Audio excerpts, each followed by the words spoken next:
The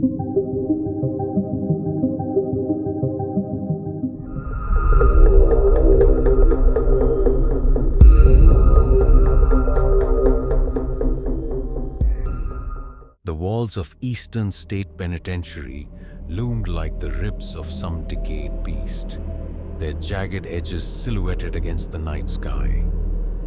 The prison, abandoned for decades, still held a presence so heavy it felt like the air itself resisted the breath of those who dared to step inside. Jacob adjusted the straps of his backpack, shifting the weight of his camera gear. Beside him, Anna checked the audio recorder, her fingers trembling slightly in the cold night air. Marcus, the skeptic, scoffed. "It's just an old building," he muttered.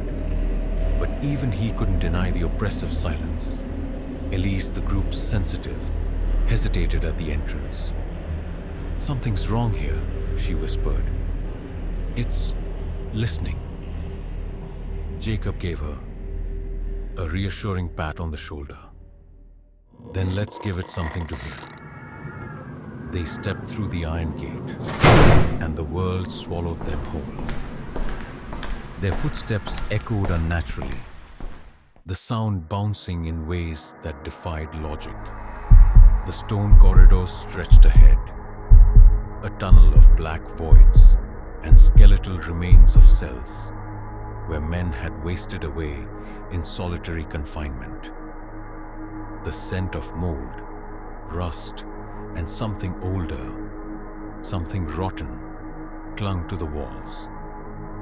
Anna ran her fingers along the cold, damp stone. "Imagine spending years in here, alone," Jacob nodded. "Some prisoners lost their minds in days." It didn't take long for the first whisper to reach them. A soft, wheezing breath. Marcus stopped, turning sharply. "Did you hear that?" Jacob nodded, already pressing record on his audio device. "We're not alone." Jacob narrated into his camera. Eastern State was built in 1829 and was one of the first prisons to use solitary confinement.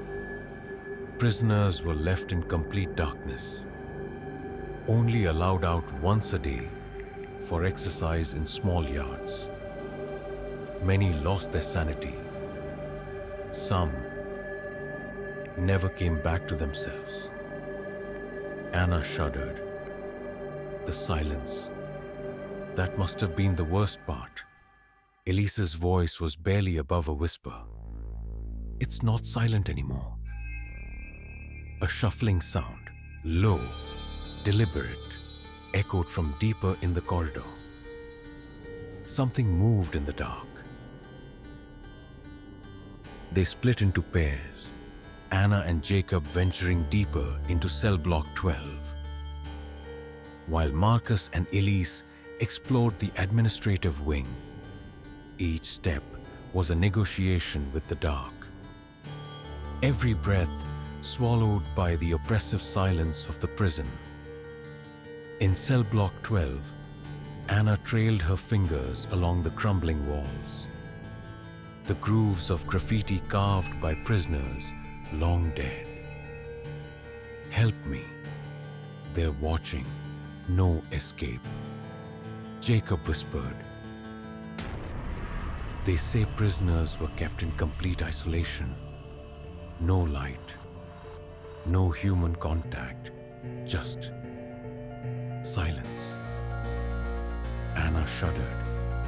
Then, somewhere ahead, a footstep. They turned simultaneously, lights scanning the empty corridor. A shadow moved, too fast for any of them to have cast it. Anna swallowed hard, and then a laugh, low, guttural. Jacob barely had time to react before the temperature plummeted. His breath curled in the frigid air. Anna clutched his arm, her voice a tight whisper. "Jacob, something's here." Meanwhile, Marcus and Elise combed through the warden's office. Its once grand furniture now draped in cobwebs. Elise ran a hand over the dusty desk, pausing as a sensation curled through her fingers, like something unseen had brushed against them. Then the door slammed. Hard. Marcus nearly dropped his camera. That was the wind. Had to be. Elise didn't answer. Her eyes were on the cracked mirror, in the corner where a faint outline of a man stood behind them. Tall, gaunt, eyes hollow pits of black. The reflection smirked. Then it disappeared. Reuniting in the central corridor, the team recounted their encounters. The air had shifted, thick with something unseen but deeply felt. Elise hugged her arms. There's something residual here. Pain, despair. Jacob adjusted his EVP recorder. Residual or intelligent? A voice crackled through the device, answering in a hoarse whisper. Both. They froze. The voice had been deep, ragged, too close. Anna fumbled with her flashlight, scanning the darkness. It flickered, the beam stuttering. Then a figure stepped from the black. Not a ghostly shimmer, but a solid breathing form. A man in a tattered prison uniform. His face sunken and sallow. His lips moved. They never let us leave. The words sent a shock wave of fear through them. Then he vanished. With adrenaline coursing through them, the team pressed deeper, drawn to the heart of the prison. Cell 172, the most notorious cell. No one stayed inside for long. Visitors reported feeling watched, hearing screams, even seeing the twisted visage of a former inmate, his hands reaching through the bars. Anna hesitated at the threshold. The walls were clawed raw. The stone eroded from desperate hands scraping against them. The air inside was thick, suffocating. Jacob stepped in first. His breath hitched. The cell breathed. The walls seemed to expand, then contract like lungs inhaling. Then the whispers began.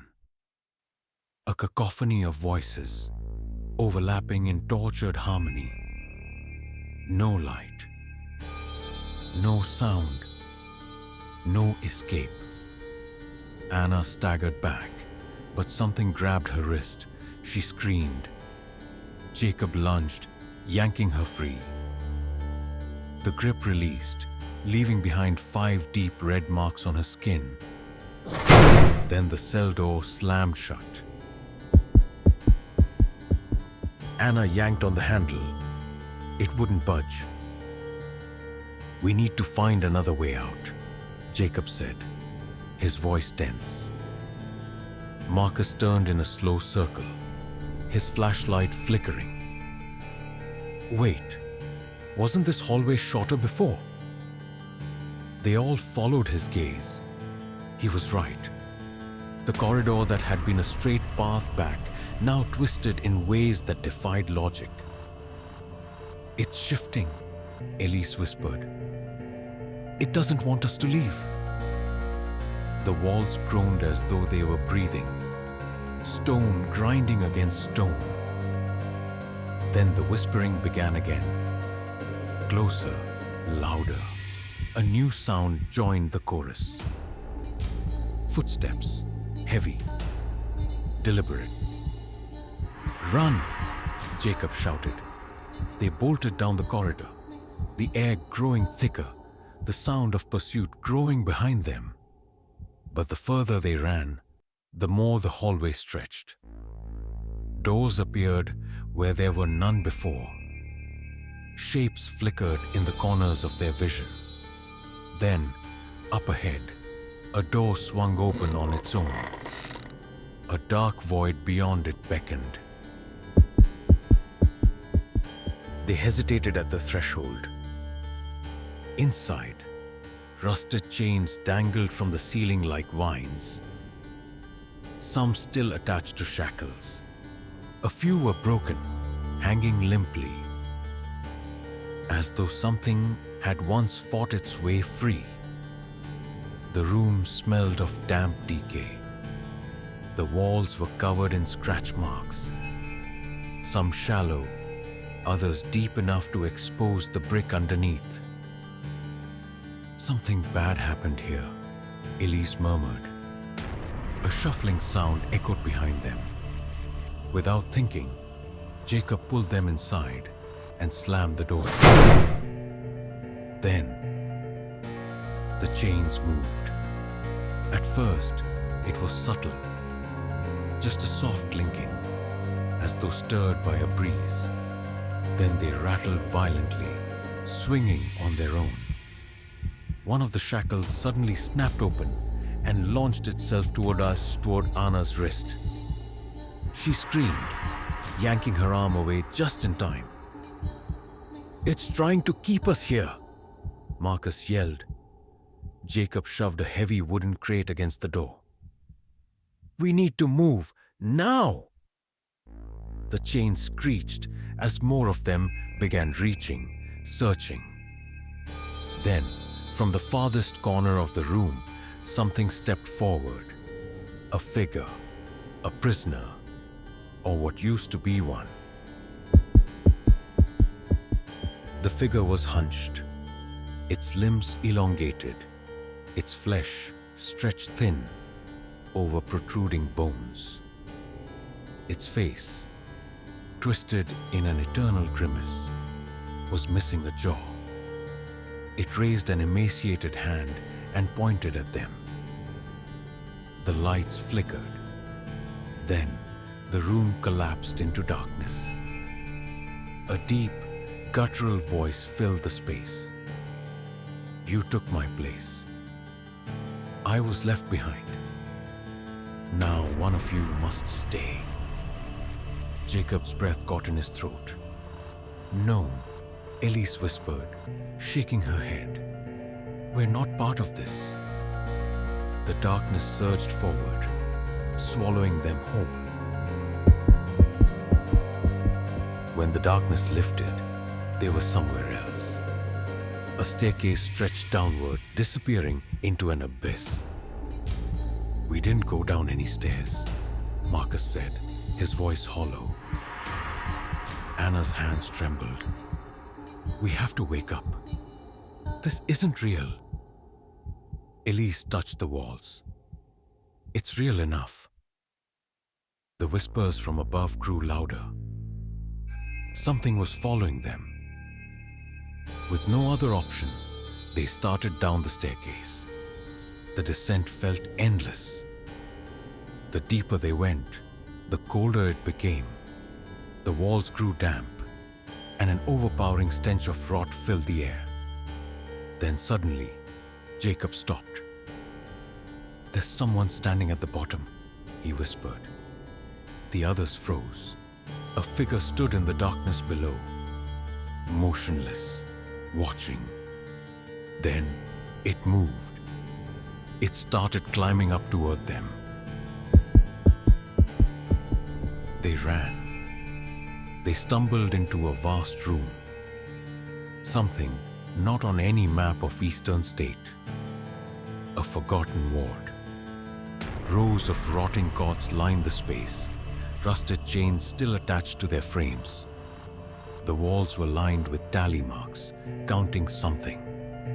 Perhaps the days, or maybe the bodies. The air itself felt wrong. Anna touched one of the beds, flinching as something wet coated her fingers. "Blood," she whispered. Then, footsteps.